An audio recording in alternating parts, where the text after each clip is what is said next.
Everyone's wondering what your training regimen is, what it like. We should actually talk about Let's that. talk about. Let's start with that. That's our maybe on a weekly basis, even like now versus back then. I would say, bro, the main thing that I've done, over the course of 20 plus years, and believe this is year 13 of being retired, is making fitness and taking care of my body like a lifestyle. You feel me? Like your lifestyle and the way you handle yourself, if it's in business or in the gym, like it is a representation of you all the time.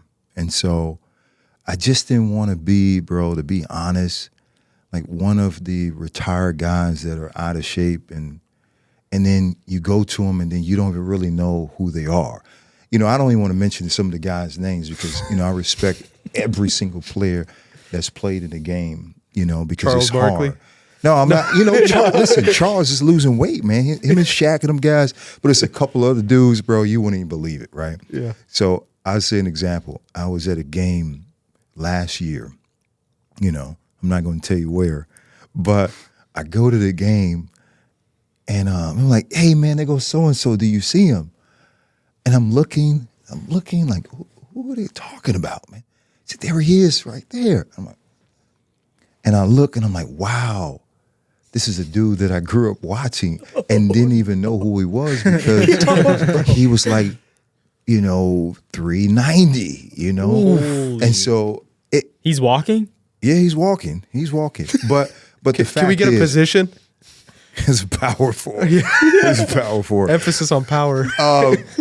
But what I think I've took the model of a Ray Allen, a Reggie Miller, some of those guys, a Rip Hamilton, like those guys have stayed in shape. They bike a lot. I know those guys are golfing. Ray is doing a lot of golfing, but Reggie Miller is a huge advocate in cycling, and he's done that throughout his career and when he retired.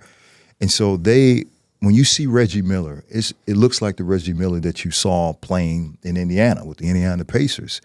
And so I wanted to be that guy that not only stayed in shape, but when someone saw me like, wow, that's Corey Maggette that used to play in the league. Oh man, you're in great shape. Or like, oh man, that's Corey Maggette. Man, that dude is a fat ass. Like stuff like that.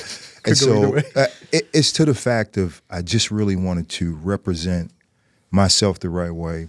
And so when you talk about like a regimen of training, I think because I've been so busy, this is probably the least amount of time that I worked out. It's kind of driving me insane because I'm here, I'm there, I'm in the country, I'm out of the country, and I haven't been on the training regimen that I really wanted to. And I had this dude, he was 70 years old, and built like a machine that I work with, and I haven't worked with him as much as I really wanted to.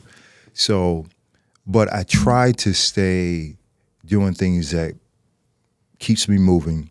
I've had, 6 knee surgeries, Achilles surgery, ankle surgery. So technically I'm like a bust down that's broke down. So I have no other choice but to be in the gym to make sure that I'm getting up every single day. And so I just made it every single day that I'm gonna get up, I'm gonna do my training, and I'm gonna train hard. I'm gonna make sure that I'm doing like everything that I can to maximize. And then on the flip side, I'm making sure that I'm trying to eat the right way. I'm not saying that I'm not going to go eat a cheeseburger, go to In-N-Out or anything like that, but I'm also being conscientious of the things that I'm eating. And then I'm doing all the research possible to see like, hey man, what can I do to make sure that, everything is flowing properly.